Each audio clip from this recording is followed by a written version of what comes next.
This account and this account and this account each spent over $1 million on Facebook ads. And today I want to reveal the exact campaign setup that I'm using to scale these accounts to spend over $1 million. So you can just copy this and run it for yourself. So I would say let's get right into the video. Account setup. What does my account setup look like? First of all, we have a testing campaign. Testing obviously necessary to test new creatives, to bring new creatives into a scaling campaign, which we will go over in just a second. How is my testing campaign looking like? So basically, we start with a CBO campaign. Why CBO? Because where the spend goes determines, or the Facebook algorithm knows where spend is going. So if you have CBO, if you have two different tests, if one is not getting any spend, it's good that it's not getting any spend because it's performing worse or would perform worse than your test that is currently getting all of this spend, right? So if something is not getting spend, this just means it's not good enough to get spend behind it, right? So let the Facebook algorithm do all the work for you. Have a testing campaign with a CBO setup, right? Then, we have only one ad set or one audience, which we're using for every single one of our tests. And that is broad, which means no targeting at all. Only gender, age range, and country selected, right? So usually I run 18 to 65 plus men and women in the desired country, right? You may change the age range slightly, maybe target only females if you're really only into females. Generally speaking, I would say keep even this broad. But other than that, I'm using no targeting, only people exclusions, or only exclusions I'm using is people who purchased, so nothing else, right? Super simple audience setup. Facebook will again do the work for you if you let it do the work. If you restrict the algorithm, you're going to get worse results, right? So keep it broad. And then, how we do tests is so simple. We have one ad set per test. So let's say we want to test videos versus images, which would be like a basic test if you're just starting out, right? You have like an image with benefits on it and then a video with the same benefits and just test them against each other, right? We would have one ad set for the image test and one ad set for the video test, right? This way we can kind of we can see which performs better in the long run, right? And we can take notes, build hypotheses, etc. out of this. So yeah, one ad set per test. Dynamic creative turned on. This is the most important part. Dynamic creative, they work kind of in conjunction. They learn from each other. Versus the normal creative setup, they don't work with each other. They work against each other. I have a separate video about that, which you can see right here. And then automated placements, etc. We talked about that. Automated placements, broad targeting, open age range, etc. Then we do the 3-to-2 method, which is simply we use 3 creatives per test, 2 headlines, 2 ad copies at max. I'm more of a fan of 3-1-1, which is 1 ad copy, 1 headline, 3 creatives. What you want to make sure is the only variable that you're changing is the thing which you're testing. So if you're testing new images, keep the same 2 headlines and the same 2 ad copies which you're using for all of the other tests. And these 2 ad copies and headlines should be the ones which are performing or which have performed in the past, right?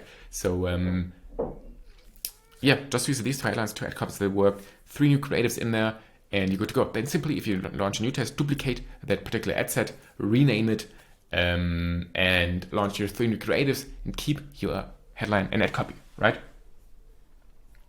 So once you've done this, you identify winners, right? And then you move them to a scaling campaign. So how is the scaling campaign looking like? We have one ad set, which is CBO, again, broad, and then we have all of the ads, winning ads in here. Winning ads. So nothing else, we only have our winning ads, so they come from our testing campaign and they get moved right in here, right? It's as simple as that. The amount of ads that I'm running is between, really 3 to 7, right? Between 3 to 7 ads. Each one of them should have a different sales pitch, a different job. One is maybe like an image with a benefit on that.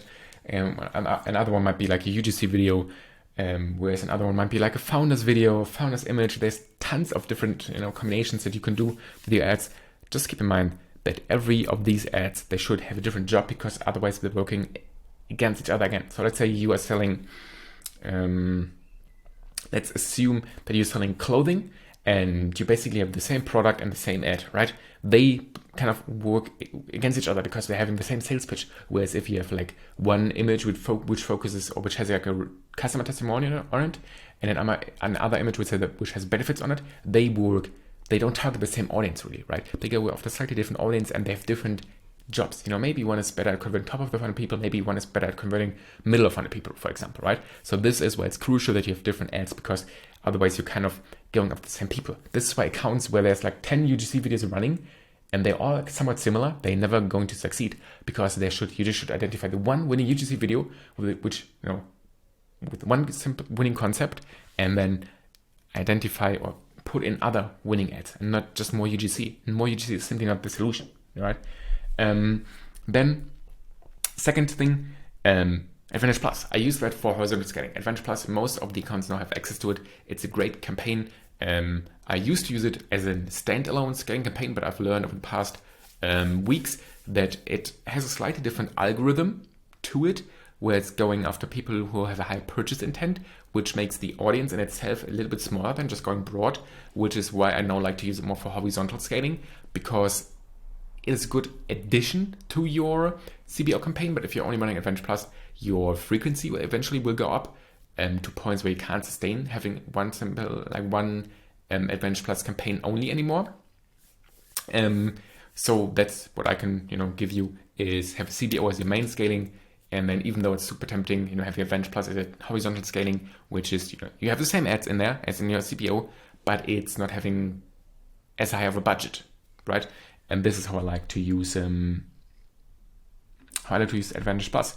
But this is really my account setup. I have one testing campaign, 2 scalings at max. Maybe I have a third one, which is a cost cap campaign. I have a separate video about cost caps, which explains everything on how I use cost caps. So if you're interested in that, go watch a video about that. But this is my scaling campaign setup, right? It doesn't need to be more complicated than that. I don't need to talk longer about this than it's supposed to be, because it's really as simple as that.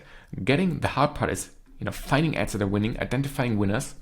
And yeah, if you need help with that, click the first link in the description. We create ads that can spend $100,000 or more profitably for you. So if you're interested in that, click the first link in the description. Other than that, take a look at the doc. It's also in the description. And yeah, I hope I could help you with this video.